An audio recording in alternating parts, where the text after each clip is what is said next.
DrYasapa, welcome back. All right, let's continue on with Gemini. We're on page 87. Page 87. So y'all let someone know that we are here. And we're going to begin our first subheading, which is spiritual lessons of Gemini. Spiritual lessons. Before we do that, remember that Gemini is ruled by Mercury, okay? And Mercury, the metal represented by Mercury, used to be called, quote unquote, quicksilver. And quicksilver represents the whole of the cerebral spinal system and the nerves. So this would not only include your brain, your spinal cord, and all of the peripheral nerves, but also your gut, because your gut has like its own nervous system, its own brain rather.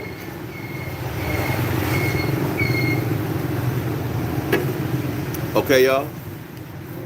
So keep that in mind. Let's see if it has something to do with the spiritual lessons of Gemini. So let's begin. This is a quote by Katha Upanishad. Katha Upanishad. Quote, "He, the highest person, who is awake in us while we are asleep, shaping one lovely bright sight after another. That indeed is the bright, that is Brahman, that alone is called the immortal." So let's see where this is going. Y'all do know that that Brahman, there are some people who say that Brahman is really Abram. Abram became Abraham, but that's another story. But a lot of the Jeremiah 8, verse 8 occurrences, they're lifted right out of Hinduism and Zoroastrianism and others, okay? So y'all will see, just lift it right out of it. Of course, they paraphrase and things like that, or they'll add prefixes, suffixes, or change the word altogether, right? To match some Freemason, some Freemasonry story, okay?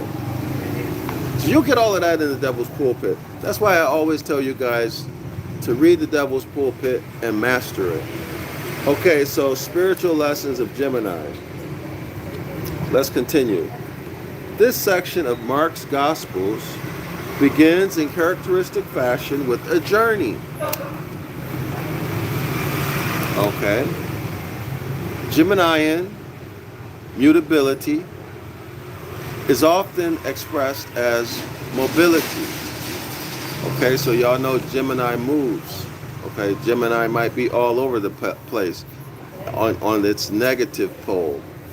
Gemini is all over the place, unstable, right? Moving. Okay, it's expressed as mobility. JC, the Christ figure, has traveled before, but only in Galilee. Now he and his disciples get in a boat in order to travel across the Sea of Galilee to the country of the Gerasenes. And apart from the fact that this incident takes place during a journey, there is little or nothing here that might immediately indicate the sign of Gemini. However, our inability to detect the sign's presence really testifies to our ignorance of the iconography of the skies. Now, ignorance of the iconography of the skies according to the author Robert Taylor in The Devil's Pulpit, according to Freemasonry, right? How they understand the scriptures, the secrets. He says that you are ignorant in the wilderness. If you look into the sky and you cannot draw out or map out the constellations, he says that you are in the wilderness, ignorant. Okay? Let's continue. So the author is pretty much saying the same thing here. If you don't have, if no one has ever taught you how to look in the sky and then be able to map out the constellations and the stars and therefore know where you are and what season it is, you are in the wilderness. Okay? You're ignorant. Okay, so let's continue. Now he and his disciples get into a boat in order to travel across the Sea of Galilee to the country of the Gerasenes. And apart from the fact that this incident takes place during a journey, there is little or nothing here that might immediately indicate the sign of Gemini. However, our inability to detect the sign's presence really testifies to our ignorance of the iconography of the skies. The Hellenized audience for which Mark was writing would not have been as slow to understand as we are. Castor and Pollux, the twin stars of the constellation Gemini, were the patrons of seafarers. That's right. So y'all got that? Castor and Pollux. So actually in the Devil's Pulpit, there's a lot on Castor and Pollux, so y'all go read that if y'all want the details, okay, on that. The link is in the description area of this video. All right, so Castor and Pollux are the twin stars of Gemini, and they are the patrons of seafarers. So seafarers should know Castor and Pollux. Look up in the sky, you should be able to see Castor and Pollux. All right, let's continue.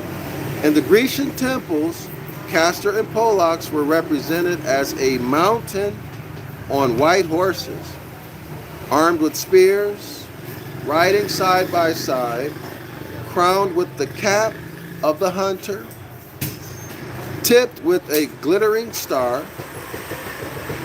After their return from Colchis, it is said that they, that's Castor and Pollux, cleared the neighboring seas from pirates. Castor and Pollux killed the neighboring seas from pirates, and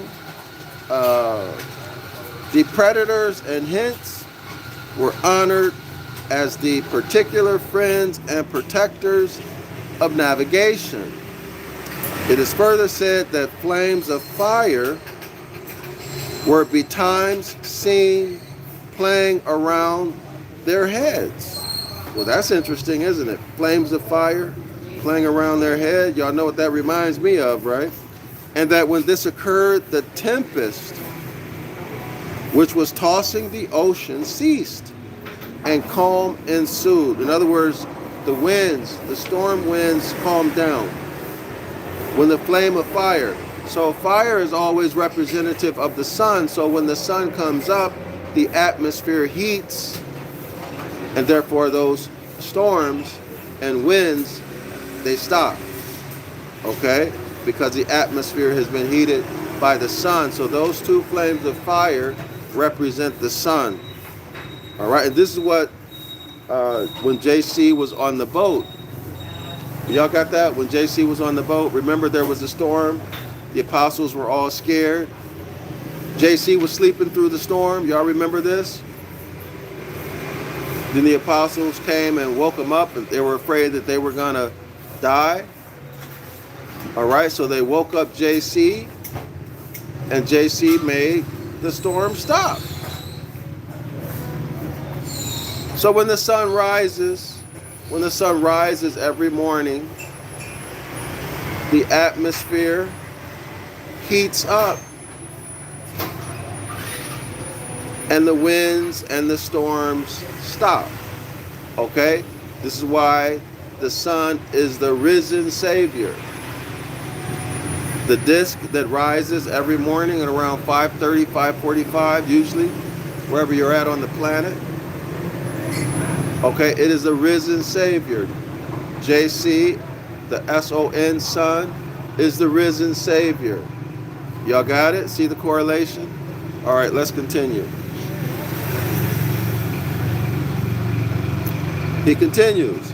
Okay, it is further said that flames of fire were betimes seen playing around their heads, and that when this occurred, the tempest or the winds which was tossing the ocean ceased.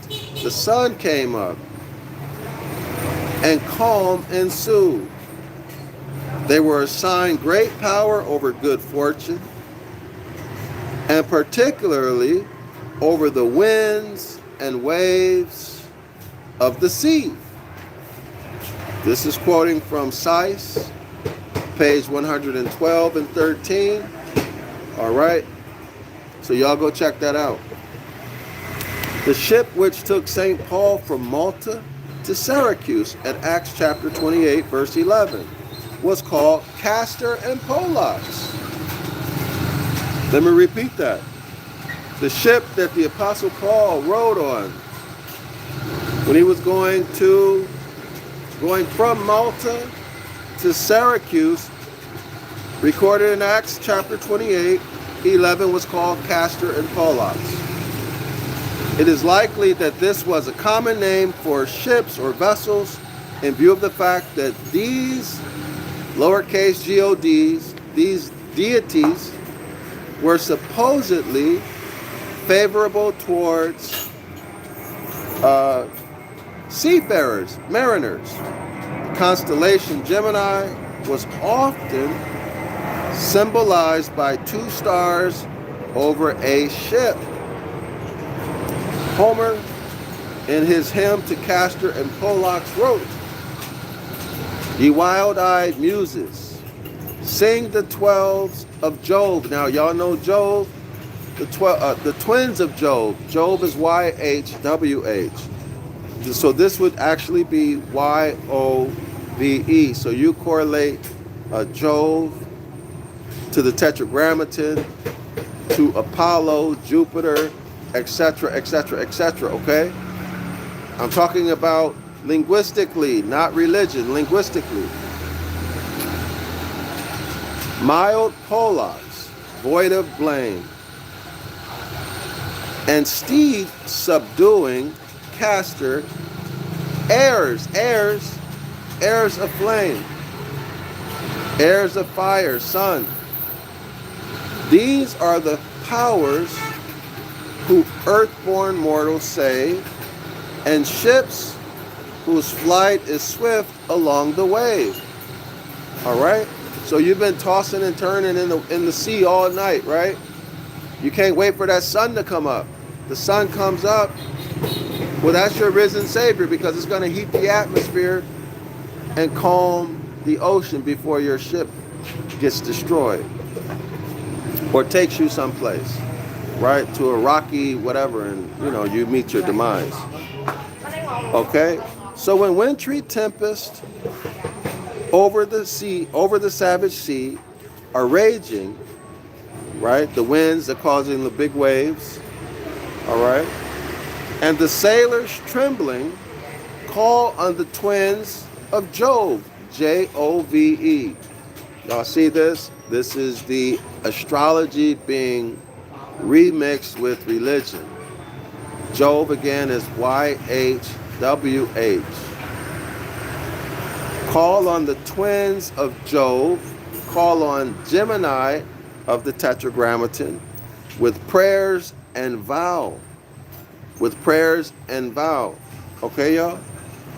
Gather in fear upon the lofty prow and sacrifice the snow-white lambs, the wind and the huge billow bursting close behind.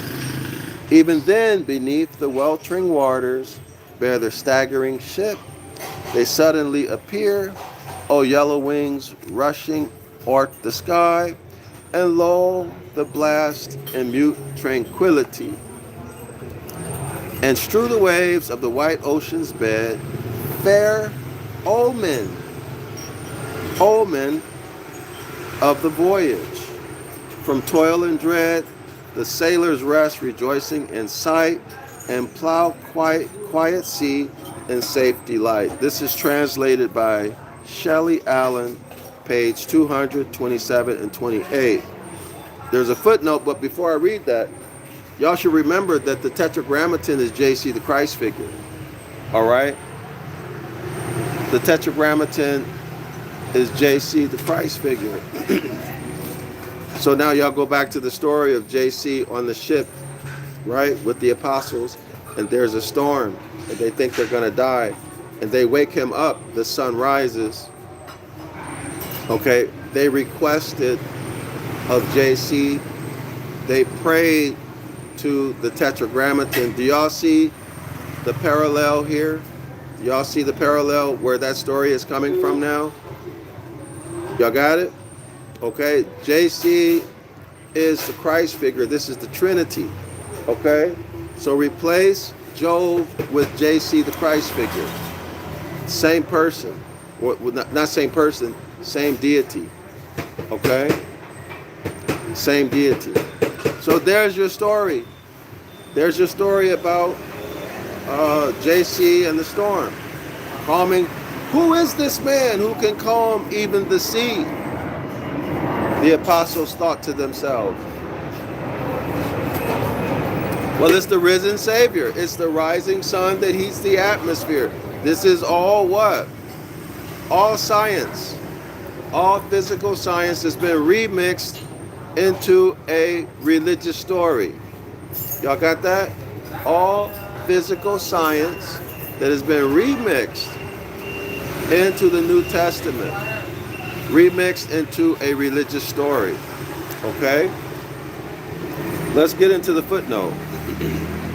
The footnote reads on page 89, we might also note Macaulay's lines from the lays of ancient Rome.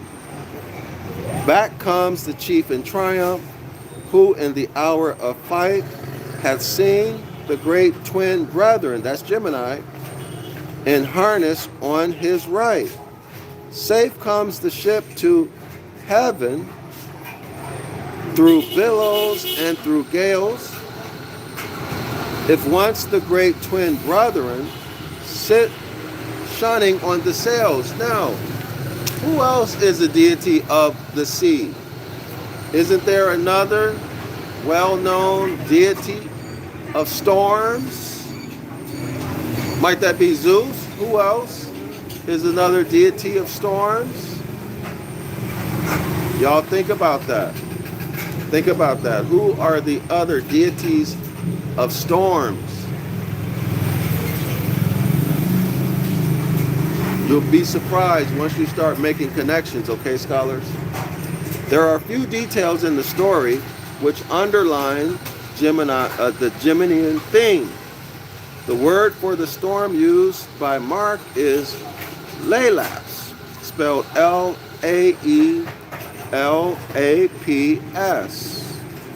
But Laelaps is also the name of the hound. That's the hound, okay? Hound, of Actaeon in Greek mythology. A name associated with the constellation Canis Major. The constellation Canis Major, okay? One of the deacons of Gemini. There you go. So Canis Major is a deacon of Gemini. That means Canis Major is located near Gemini. That's why it's a deacon of Gemini. It's in close proximity of Gemini. Okay? It is a constellation that is close to Gemini, but not one of the 12 zodiacs that are in the belt. That are in the belt around the sun's orbit. Okay? So let's continue. So that's coming from Allen on page 117. JC tells the storm to cease with the word Siopa, OPA, which means, quote unquote, be quiet, echoing the Spartan name for Gemini, to Sio, S-I-O. Did y'all get that?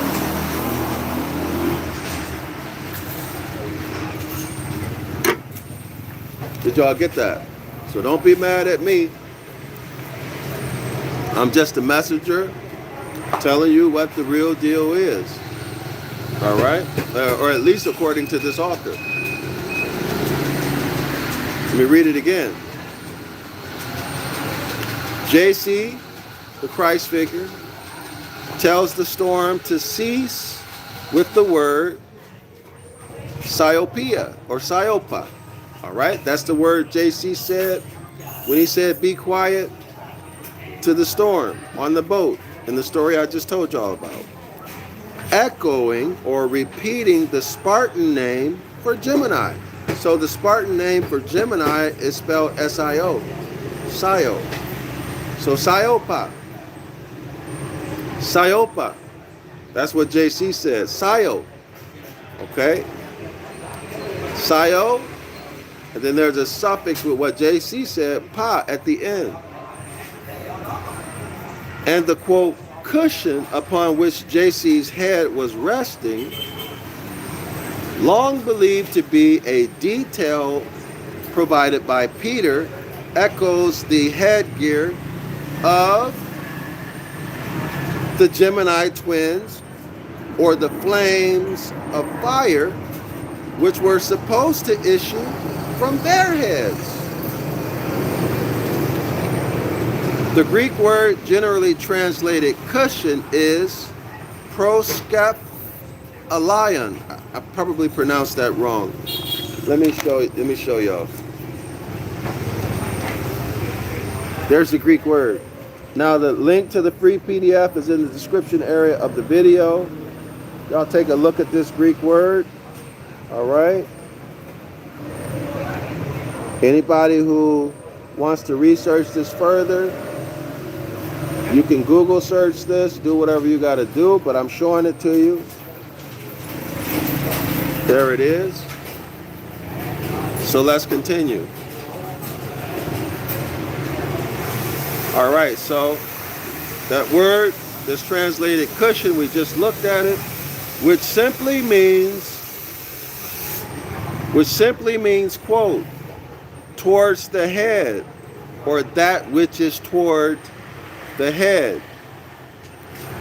In The Golden Ass, ASS, by Apuleius, Lucius recognizes that two young actors were playing Castor and Pollux by their helmets, quote, shaped like the half of the eggshell in which they were born to their mother Leda, and with spiky stars painted on them, the constellation of the twins, Apuleius, page 264. The relationship of this story to Gemini does not end here, however. As a spiritual parable, this little incident expresses the notion of fragmentation and scattering that the sign symbolizes. Y'all remember that? Gemini expresses scattering. Let me check the time. Hold on. All right, I'm still good. Gemini expresses scattering, remember, on the negative side. All over the place. All right. Okay, so this little incident expresses the notion of fragmentation and scattering that the sign Gemini symbolizes. The turbulent waters represent the emotional and spiritual turbulence that the neophyte experiences when faced with the diversity of life's options. This is the young Gemini man or woman. Okay? All right. Spiritual turbulence. Now, I'm not going to get into that. I'm tired of talking about this word spiritual. Let's just call it the problems of life. Okay? or hardships in life. All right? Okay. The young people experience when they are faced with a lot of options and none of them seem good. You have to choose between the lesser of the evils. This can result in action without direction, right? That's the sign of Gemini, right? Movement to no purpose. Okay, so that means you're doing a whole bunch of stuff. You're just acting, but there's no purpose or goal. So that's wasted energy. That's a rat on the wheel or a mouse on the wheel, right? You're running in the same place. Going fast only to be standing still. The parable teaches us that the calm is a prerequisite for spiritual life. Let me change that. Let me replace that. You need peace in order to have a good life. All right. If you don't have peace, for example, if you're raised in a very toxic home, alcoholic or drug addict or narcissistic parents, you won't have peace and you're going to suffer. And there's a great potential that you will have some personality disorder too, right? But definitely, most likely, you'll have problems having relationships with, for example, if you want to have a man or a woman, right? As y'all call it, husband or a wife, a consort. It'd be very difficult for you because of all the trauma and suffering and the bad model and the programming that you got from that narcissistic, toxic, drug addict, alcoholic parent. Y'all got it? Or if you have a consort who's any of those things, all right? Or a masculine woman, a domineering woman, you won't have peace. You don't have peace, you won't be very difficult for you to be successful at anything. Okay? Why? Because your mind is preoccupied.